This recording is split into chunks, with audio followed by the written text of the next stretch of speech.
আজকে আমি আপনাদের সামনে সংক্ষিপ্তভাবে যে বিষয়টি নিয়ে আলোচনা করব তা হচ্ছে গান বাজনা ও বাদ্যযন্ত্র নিয়ে। গান বাজনা ও বাদ্যযন্ত্র নিয়ে সংক্ষিপ্তভাবে কোরআন ও সহিহ হাদিস থেকে আলোচনা করার চেষ্টা করব ইনশাআল্লাহ।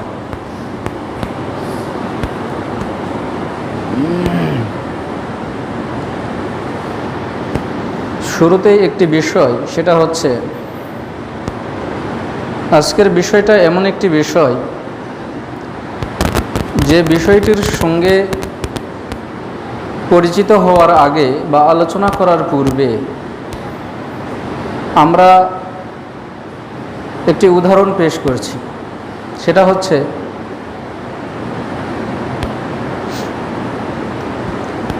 আল্লাহর নবীর যে যখন জীবিত ছিলেন, নবুয়ত লাভ করেছেন, তখন আব্দুল মুত্তালেব ছিলেন সে সময়ের নেতা। যখন তিনি মুমূর্ষ অবস্থায় মৃত্যুবরণ করবেন এরকম পরিবেশে আল্লাহ নবী তাকে বলেছিলেন যে আপনি শুধু কালেমা পড়েন, বাকিটুকু আমি দেখে নেব। তখন তার আশেপাশে যারা কুরাইশদের অন্যান্য নেতৃবর্গ যারা ছিল, তারা শুধু একটা কথা বলেছিলেন যে আপনি আমাদের নেতা, আপনি যদি আজকে কালেমা পড়েন তাহলে এটা একটা কেমন দেখায়। তখন আব্দুল মুত্তালেব আল্লাহর নবীকে বললেন যে তুমি আর আমাকে বিরক্ত করিও না, তুমি এখান থেকে চলে যাও, আমাকে বেশি জোরাজুরি করিও না।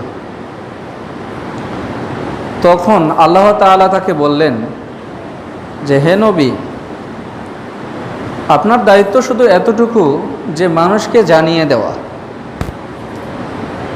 আর হেদায়েত দেওয়ার মালিক হচ্ছেন আল্লাহ। অনুরূপ আজকের বিষয়টি এমন একটি বিষয় যে বিষয়টি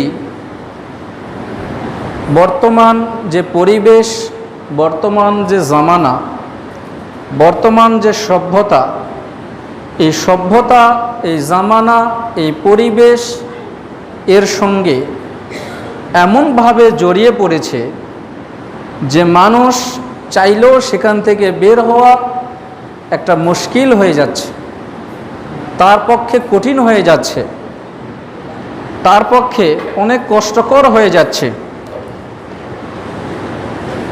তো এজন্য আমরা সকলেই চেষ্টা করব কোরআন হাদিসকে গ্রহণ করার।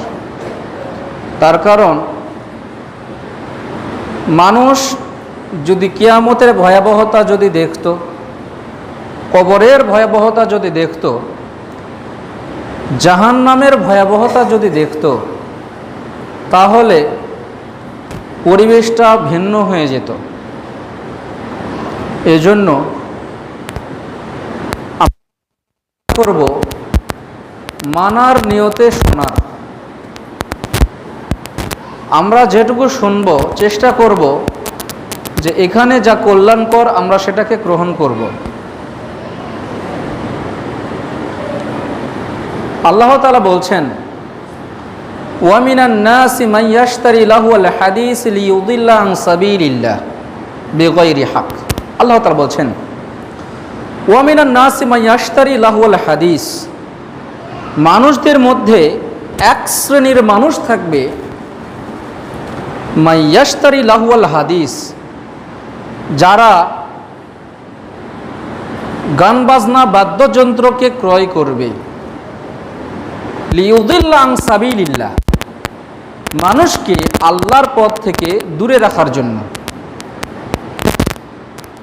বিগয়রি হক, সত্য জানার পরেও, আপনি জানেন যেটা সত্য, তারপরেও এক শ্রেণীর মানুষ থাকবে আল্লাহর পথ থেকে মানুষকে দূরে রাখার জন্য, আল্লাহর পথ থেকে মানুষকে দূরে সরে রাখার জন্য আল্লাহর পথ থেকে যেন মানুষ অন্যদিকে থাকে, আনন্দ ফুর্তি নিয়ে ব্যস্ত থাকে, আল্লাহর রাস্তায় যেন প্রবেশ না করে, এজন্য এক শ্রেণীর মানুষ তারা থাকবে।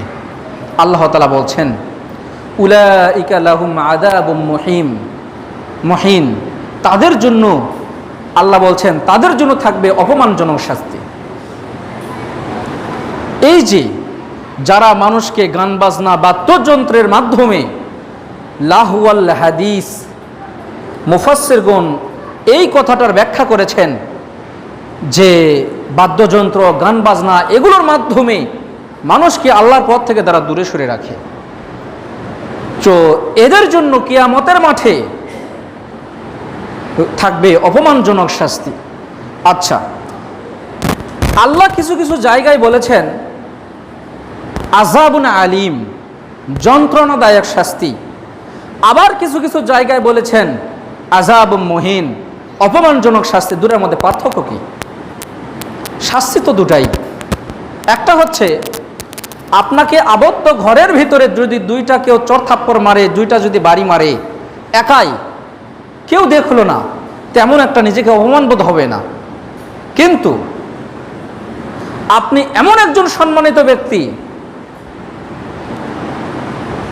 আপনাকে যদি বাজারে সবার সামনে ঘরের ভিতরে 10টা চড় মারলে আপনাকে যে অপমান বোধ হতো, বাজারে আপনাকে অকথ্য ভাষায় গালিগালাজ যদি 2-4টা করা হয়, ওই মারের চাইতে এটার আঘাত আপনার কাছে অনেক বড়, অপমানের চাইতে অনেক বড় আঘাত মনে হবে। যে আমাকে যদি আবদ্ধ ঘরে একটা 2-4টা চড় থাপ্পড় মারতো, হয়তো নিজেকে মানিয়ে নিতাম, কিন্তু বাজারে এমন অকথ্য ভাষায় তাকে গালিগালিজ করছে যে নিজেকে খুব অপমান বোধ হচ্ছে, যে ওখান থেকে কিভাবে বাড়িতে আসবে সে নিজেকে আর ধরে রাখতে পারছে না, খুব নিজেকে অপমান বোধ মনে হচ্ছে। তো এই জন্য কিয়ামতের ভয়াবহতা সম্পর্কে যেহেতু আমাদের ধারণা যতটুকু আছে আমরা দেখতে পাই না, জাহান্নামের ভয়াবহ আযাব আমরা দেখতে পাই না, কবরের ভয়াবহ আযাব আমরা দেখতে পাই না। যদি দেখতে পেতাম তাহলে হয়তো আমরা পরিবেশটা ভিন্ন হয়ে যেত। তো এই জন্য আমার উদ্যত আহ্বান থাকবে যে আমরা সাধ্যমতো চেষ্টা করব এই দুনিয়ার খেল তামাশায় মত্ত না হয়ে আল্লাহমুখী হওয়া। আল্লাহ তৌফিক দান করুন, আল্লাহুম্মা আমিন। আবু মুসা আল আশআরী রাদিয়াল্লাহু তাআলা আনহু থেকে বর্ণিত, তিনি বলছেন, আল্লাহ নবী বলছেন, লা ইয়াকুনুন্না মিন উম্মতি আকওয়ামুন ইয়াস্তাহিলুনাল হিররা ওয়াল হারির ওয়াল খামরা ওয়াল মাআজিফ। রাসূলুল্লাহ সাল্লাল্লাহু আলাইহি ওয়াসাল্লাম বলছেন, আমার উম্মতের মধ্যে এক শ্রেণীর লোকই থাকবে যারা জিনাকে বৈধ মনে করবে, ভালো কাজ মনে করবে, হালাল মনে করবে। ব্যভিচার, তারা এটাকে বৈধ, ভালো কাজ, হালাল কাজ মনে করবে। নেশা, মদ্যপান, এগুলোকে তারা বৈধ মনে করবে। ওয়াল মাআসিফ, এবং বাদ্যযন্ত্র, এগুলোকে তারা বৈধ মনে করবে, হালাল মনে করবে, ভালো কাজ মনে করবে। এজন্য পৃথিবীতে আমরা যে যাই কিছু বলি না কেন, যে সমাজের পরিবেশটা ভিন্ন হয়ে যাচ্ছে, কিন্তু আমাদেরকে স্মরণ রাখতে হবে এটা আল্লাহর নবীর ভবিষ্যৎবাণী, যে পরিবেশ এক সময় এমন হবে, আপনি যতই মানুষকে ভালো কথা বলেন না কেন, যতই মানুষকে ভালো পথে আনার চেষ্টা করেন না কেন, এক শ্রেণীর মানুষ তারা থাকবেই যারা জিনাকে বৈধ মনে করবে, ব্যভিচারকে বৈধ মনে করবে, গান বাজনাকে বৈধ মনে করবে, মদ্যপান, নেশা, এগুলোকে বৈধ মনে করবে। হুজুর জর্দা খায়, সেটাকে হালাল মনে করে, মাকরুহ মনে করে, কিন্তু তার পাশের সিটে আরেক ভাই সিগারেট খাচ্ছে, তাকে বলছে, এই ভাই আপনার একটু লজ্জা শরম নেই, আপনি এই ভরা একটা বাসের মধ্যে আপনি সিগারেট খাচ্ছেন। কিন্তু ওই লোকটা যদি আবার চট করে বলে, হুজুর আপনি যে জর্দা খাচ্ছেন ওটা কি? হুজুর বলছে ওটা মাকরুহ। আমি হানাফি মাদ্রাসায় ছিলাম, ওখানে যখন পড়াশোনা করেছি তখন আমাদের কিছু আহলে হাদিস ভাই গোপনে একটা প্রশ্ন দিয়েছিলেন আমাদের মাদ্রাসার যিনি মোহতামিম সাহেব প্রিন্সিপাল যিনি ছিলেন, হেফাজতের ঢাকা মহানগরীর তিনি আমির নেতা ছিলেন, তিনি একটা বিরাট বড় মাদ্রাসা, প্রায় 2000-3000 ছাত্র, এরকম একটা বড় মাদ্রাসার প্রিন্সিপাল মোহতামিম, বিরাট বড় মাদ্রাসা। তিনি দীর্ঘদিন সাবেক সরকারের আমলে জেলে খেটেছেন আন্দোলন করার কারণে। তো ওনাকে প্রশ্ন দেওয়া হলো যে হুজুর, জর্দা খাওয়া মাকরুহ এটা আমরা অনেকেই জানি, তো সিগারেট খাওয়া কি? তিনি উত্তরে বললেন, কোন কোন আলেম বলেছেন যে এটা না খাওয়া ভালো, কিছু কিছু আলেম বলেছেন এটা মাকরুহ। তিনি বললেন মাকরুহ, আবার বললেন না খাওয়া ভালো। তবে আহলে হাদিস ভাইয়েরা বলে থাকে সিগারেট জর্দা উভয়ই হারাম। তার মানে আহলে হাদিস ভাইদের নিকটে হারাম, হানাফি ভাইদের নিকটে সিগারেটও মাকরুহ, জর্দাও মাকরুহ। আবার হানাফি ভাইদের কারো নিকটে সিগারেট না খাওয়া ভালো। তার মানে এটা কি বোঝা গেল? আমি সরাসরি বলছি না বৈধ, তবে অনুমোদন কিন্তু একদিক দিয়ে হয়ে যাচ্ছে, অনুমোদন একদিক দিয়ে হয়ে যাচ্ছে। ঘুরিয়ে পেঁচিয়ে বৈধ যা করা লাগে আমরা করি, কিন্তু আপনি যেদিক দিয়েই যান এটাকে বৈধ করার কোনো সুযোগ নেই। আপনি খান, আমার কোনো আপত্তি নেই। আপত্তি নাই বলতে আবার বৈধ মনে করিয়েন না যে হুজুর বৈধতা দিল, সেটা আপনার ব্যক্তিগত স্বাধীনতা, ব্যক্তিগত বিষয়। যেরকম আমাদের সভ্য সমাজ, সেই ইউরোপ আমেরিকা, তারা বলে আফগানিস্তানের সেই তালেবান শাসক এক শাসককে বলছে, আচ্ছা বোরকা পরা এটা নারীদের কি স্বাধীনতা হরণ নয়? আপনারা এটা কিভাবে দেখছেন? তো তিনি আবার উত্তরে বলছেন যে আচ্ছা, উলঙ্গ হয়ে আপনাদের সমাজে উলঙ্গ হয়ে চলাফেরা করে এটাকে আপনারা কিভাবে দেখেন? এটাকে কি বৈধভাবে দেখেন না এটাকে নিষিদ্ধভাবে দেখেন? তখন বলছে ঘুরিয়ে পেঁচে, মানে বলতে চাচ্ছে না, এক পর্যায়ে গিয়ে বলছে না এটা আসলে ঠিক না। তো ওটা যদি ঠিক না হয় তাহলে আমাদের ইসলাম যেটাকে অনুমোদন দেয় যে এটা নিষিদ্ধ, এটা হারাম, তাহলে এটা মহিলাদের একটা নিরাপত্তা, তাহলে আপনারা এটাকে কিভাবে অন্য চোখে দেখেন? তখন তিনি বলছে ও আচ্ছা, একটা মহিলা পর্দার ভিতরে থাকবে আর নিরাপত্তাহীনতায় ভুগবে, এটা অসম্ভব কথা। অবশ্যই একটা মহিলা যখন পর্দার ভিতরে থাকবে অবশ্যই সে নিরাপত্তার ভিতরে থাকবে। একটা মহিলা একদিন এক রাত কখনোই মাহরাম ছাড়া কখনো সফর করতে পারবে না, তার কারণ সে রাত্রিতে বের হতে পারবে না, তার কারণ নিরাপত্তাহীনতায় কোনো কারণে সমস্যা হতে পারে।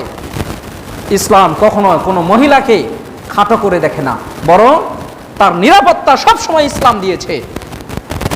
ইউরোপ আমেরিকায় ছেলেরা যত এখানে ইসলাম গ্রহণ করে, মহিলারা তার থেকে বেশি ইসলাম গ্রহণ করে। কেন? তার কারণ ইউরোপ আমেরিকা মহিলাদেরকে এখনো নিরাপত্তা দিতে পারেনি।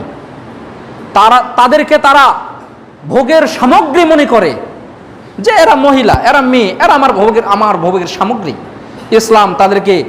ইসলাম ততক্ষণ পর্যন্ত আপনাকে তারা ভোগের পাত্র নয় যতক্ষণ পর্যন্ত আপনি বৈধ উপায়ে তাদেরকে বিবাহ না করবেন, কবুল না বলবেন। ইসলাম তাহলে কিভাবে একটা মহিলাকে খাটো করে দেখলো?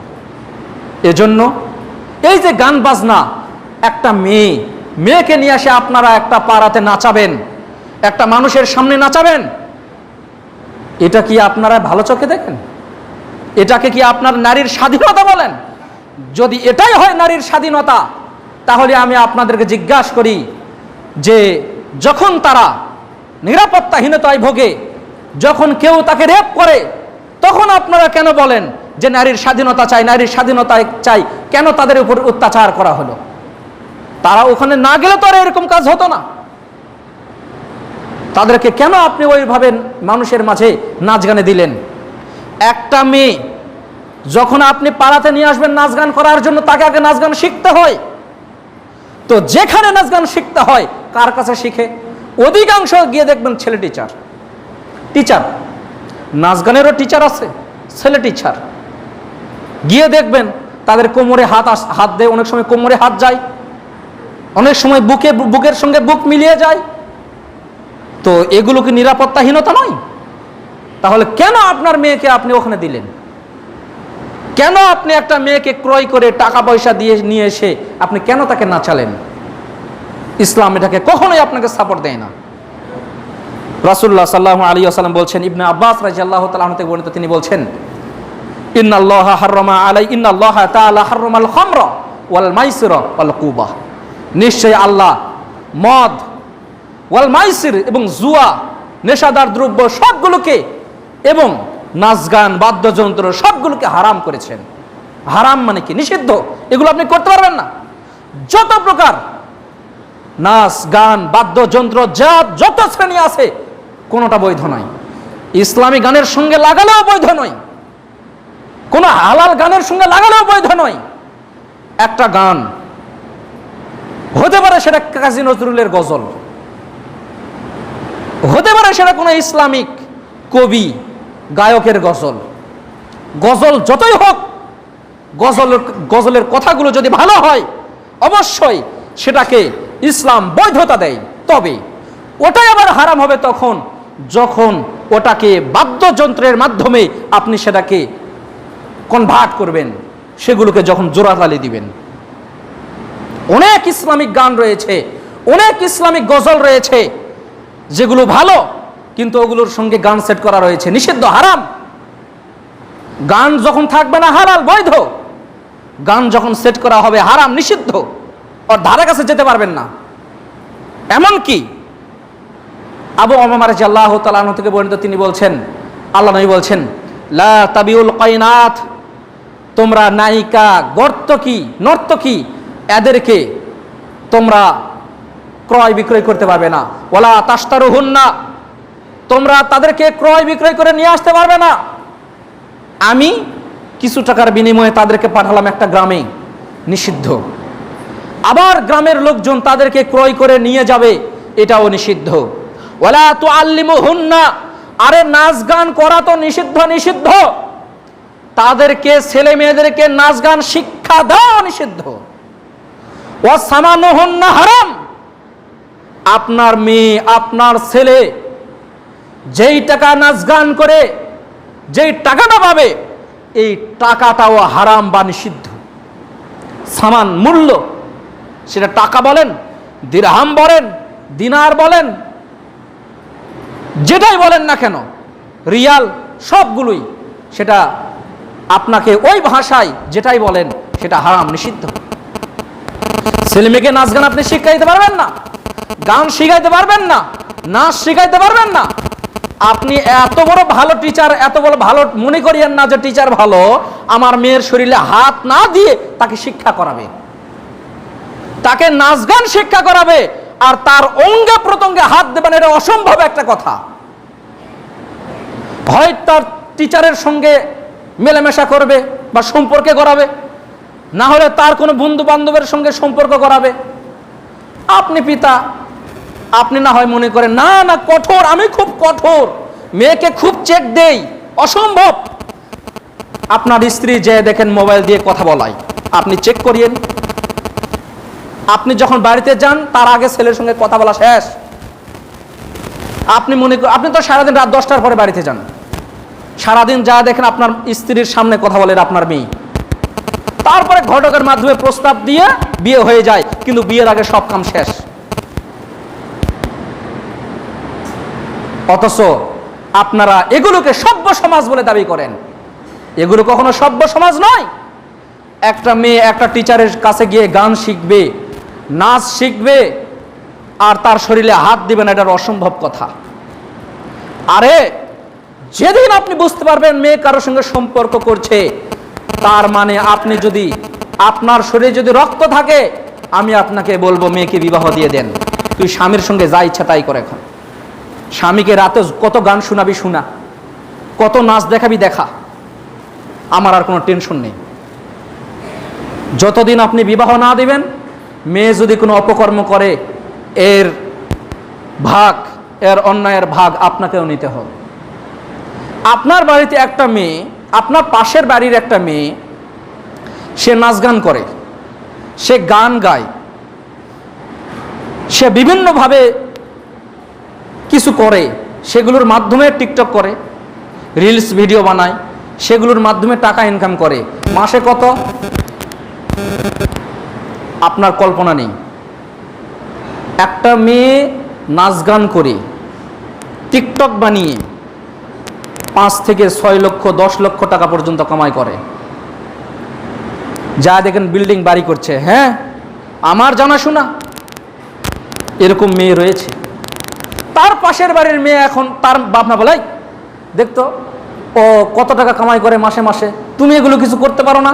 ওর সঙ্গে একটু গিয়ে থাকো, গিয়ে কিছু শিখো, গিয়ে কিছু এগুলো আইডিটা কি খুলতে হয় খোলো।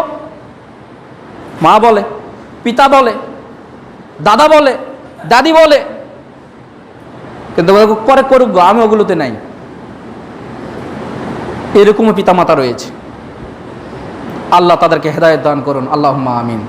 ওই টাকা খাওয়ার আগে আপনি কবরে যান, আল্লাহ আপনাকে হয়তো জান্নাত দিবেন, কিন্তু ওই টাকা শরীরে নিয়ে আপনি জান্নাত কেনার চেষ্টা করিয়েন না, যে ওই টাকা আমার শরীরে যাবে আর আমি জান্নাত কিনবো।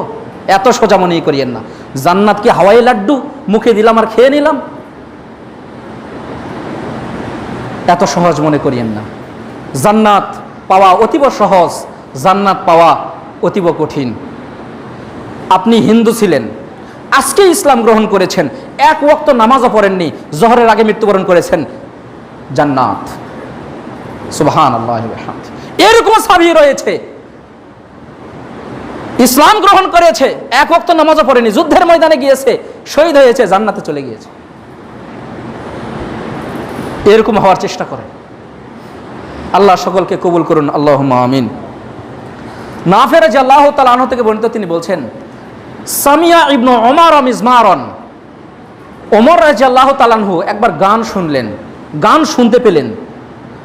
ফাওয়াজা ইসবাইহি আলা উযনাইহি, ওমর রাদিয়াল্লাহু তাআলা আনহু তার 2 কানে 2টা নখ দিলেন। তারপরে ওয়ানাই আনি তরিক, তারপরে এই কানে নখ দিয়ে তিনি রাস্তা পার হয়ে চলে গেলেন। এমন দূরত্বে চলে গেলেন, গিয়ে মনে হলো যে এখন আর গান হয়তো শোনা যাবে না। তখন তার মাইক ছিল না, মুখে যতদূর হয়তো যাই গেল। তখন নাফে রাদিয়াল্লাহু তাআলা আনহু থেকে বলছে, ইয়া নাফে হাল তাসমা শাইআন, তুমি কি এখন কিছু শুনতে পাচ্ছ? তখন নাফে রাদিয়াল্লাহু তাআলা আনহু তিনি বলছেন যে না না না, লা, আর কিছু শোনা যাচ্ছে না, গান শোনা যাচ্ছে না। ফারাফা ইসবাইহি আলা উযনাইহি, তারপরে তিনি 2 কান থেকে তার 2 নখটা সরিয়ে নিলেন। তখন ওমর রাদিয়াল্লাহু তাআলা আনহু নাফে রাদিয়াল্লাহু তাআলা আনহুকে বলছেন, ফা সামিয়া মিসলু হাযা ফা সানা মিসলু হাযা, আমি তোমার মতো যখন ছোট ছিলাম, আল্লাহর নবী এরকম অবস্থায় আমাকে জিজ্ঞেস করেছিলেন, গান যখন শুনতে পেয়েছিলেন, যে ওমর তুমি কি কিছু শুনতে পাচ্ছ? আমি বলেছিলাম না। তখন তিনি রাস্তা পার হয়ে যাওয়ার পরে তিনি কান থেকে তার 2টা নখ সরেছিলেন। কথাটা মনে হয় বুঝতে পারলাম কিনা জানি না। কথাটা হলো, নাফে একজন সাহাবী, ওমর রাদিয়াল্লাহু তাআলা আনহু তাকে জিজ্ঞেস করলেন, হে নাফে, গান হচ্ছে, একটা জায়গায় গানের আসর হচ্ছে, তার মানে সমাজ এত ভালো মনে করিয়েন না, আল্লাহর নবীর সময়ে, ওমর রাদিয়াল্লাহু তাআলা আনহু এর সময়েও গান বাজনা হয়েছে, তার মানে সেই সময়েও হারাম গান বাজনা হয়েছে। তার মানে বর্তমান সমাজে আপনি হয়তো মনে করবেন আমি ভালো করব, খুব কঠিন। আপনি হয়তো ভালো করার চেষ্টা করছেন, কিন্তু সমাজে সরকার কর্তৃক সেগুলো বৈধতা দেওয়া আছে, আপনি কিছু বলতে পারবেন না। এজন্য সাধ্যমতো চেষ্টা করবেন নিজের ঈমানকে হেফাজত করার। আল্লাহ তৌফিক দান করুন, আল্লাহুম্মা আমিন।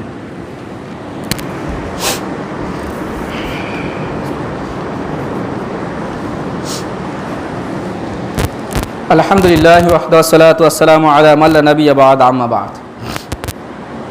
আনাস রাদিয়াল্লাহু তাআলা আনহু থেকে বর্ণিত, তিনি বলছেন, লা ইয়াকুনুন্না ফি হাযিহিল উম্মতি খাসফুন কাসফুন ওয়া মাসখুন ওয়া যালিকা ইযা শারিবুল খুমুরা ওয়াত্তাখাযুল কয়ানাত ওয়া যারাবু বিল মাআজিফ। আল্লাহ নবী বলছেন, তোমরা যখন তিনটা কাজ করবা তখন সমাজে তিনটা ভয়াবহ বিপদ নেমে আসবে। তার মানে এটা আসবে, এক নাম্বার, যখন তোমরা নেশাদার দ্রব্য, বিড়ি সিগারেট মদ যত হারাম খাবার আছে এরকম হারাম খাবার যখন তোমরা ভক্ষণ করবা, যখন তোমরা মেয়েদের নিয়ে এসে নাচাবা, নাচ গানে মত্ত থাকবা, তখন যখন তোমরা গান বাজনা বাদ্যযন্ত্র নিয়ে ব্যস্ত থাকবা, এই তিনটা কাজ যখন তোমরা করবা তখন তিনটা ভয়াবহ বিপদ তোমাদের সমাজে আসবে। এক নাম্বার, বিভিন্ন এলাকায় হঠাৎ কোনো কিছু নেই, ভালো জায়গা ভূমি ধসে যাবে। দুই নাম্বার, অন্য জাতির পক্ষ থেকে বা অন্য এলাকার পক্ষ থেকে কোনো ভয়াবহ বিপদ, জুলুম, অত্যাচার তোমাদের উপরে চাপিয়ে দেওয়া হবে। তিন নাম্বার, মানুষ হঠাৎ সকাল করবে শূকর এবং বানরের আকৃষ্ট হয়ে। এই তিনটা ভয়াবহ বিপদ তোমাদের মাঝে নেমে আসবে।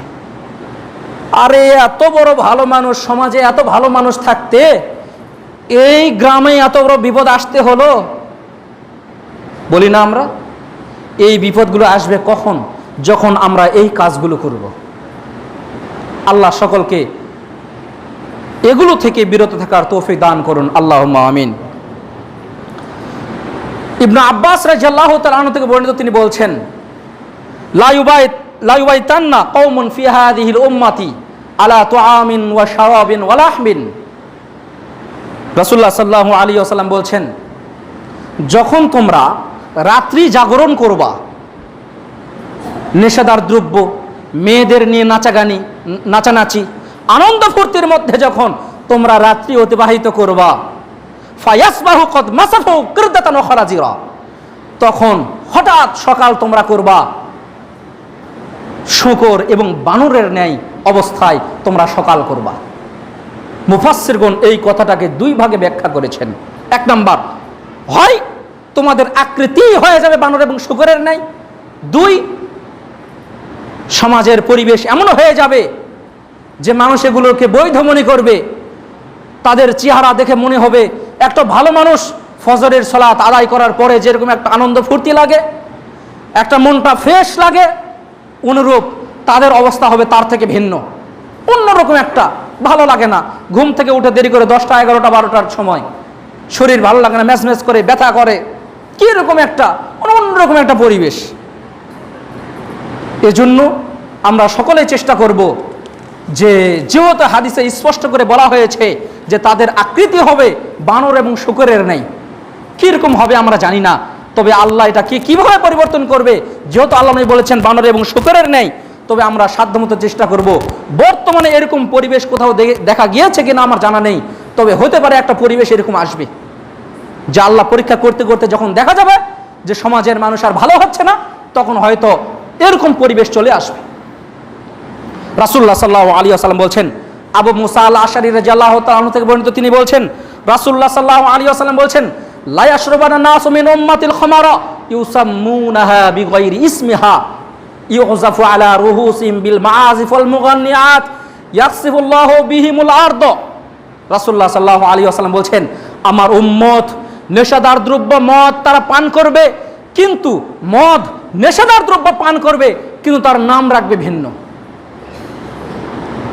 মদই পান করবে কিন্তু তার নাম দিবে ভিন্ন। যেমন ধরেন যে ডাক্তারি সায়েন্স বলে যে আপনি যত গরম হোক না কেন, আপনি যদি ঠান্ডা Coca Cola, Pepsi, seven up, Mirinda যা খান না কেন, ডাক্তারি সায়েন্সে বলে যে এগুলো যত গরম হোক আমরা সেগুলোকে ঠান্ডা করার জন্য শরীরে প্রবেশ করাই, কিন্তু ডাক্তারেরা বলে এগুলো খাওয়া কখনো আপনি নিরাপদ নয়, যত খাবেন আপনার ক্ষতি তত বেশি হবে,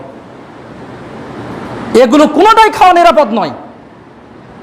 আমরা যারা মনে করি এগুলো খাই শরীরে হজম হবে, ভালো হবে, অন্য কিছু হবে, জি না। সৌদি আরবের পেপসি, সৌদি আরবের কোকাকোলা আর আপনার দেশের কোকাকোলা এক নয়, তারা সেটাকে রিফাইনিং করে খায়।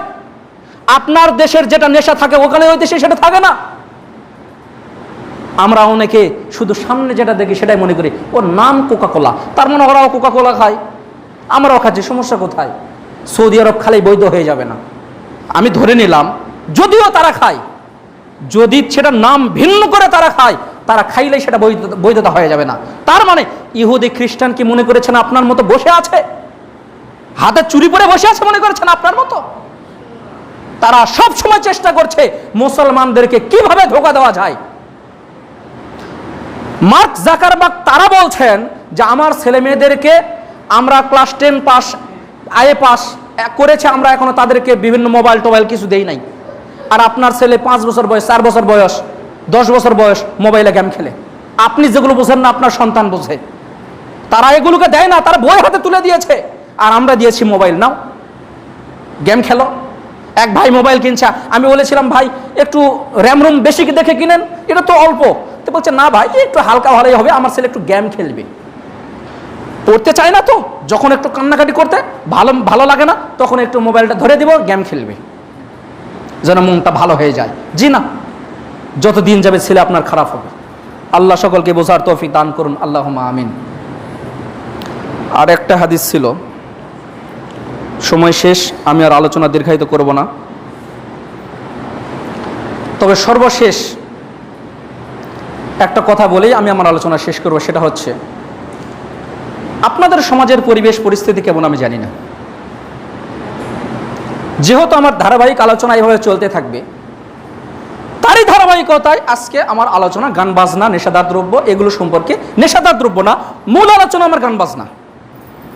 আমি আপনাকে বলছি, আনন্দ ফুর্তি করার বিভিন্ন মাধ্যম রয়েছে। সমাজে যেই সময়গুলোতে সবচেয়ে বেশি যেগুলো হয় সেটা হচ্ছে হালখাতার সময়। বিভিন্ন দোকানে হালখাতা, গ্রামে হালখাতা। আমি বলছি আপনি ওয়াজ বাজান, এগুলো তো আছে, মানুষকে তো জানানোর জন্যই, তাহলে ওঠাতেন না কেন? সলভ হয়ে গেল। আরেকটা সবচেয়ে বড় মানুষ যে ভুল কাজ করে সেটা হচ্ছে বিবাহের সময় গান বাজনা, নর্তকী নিয়ে এসে নাচানো।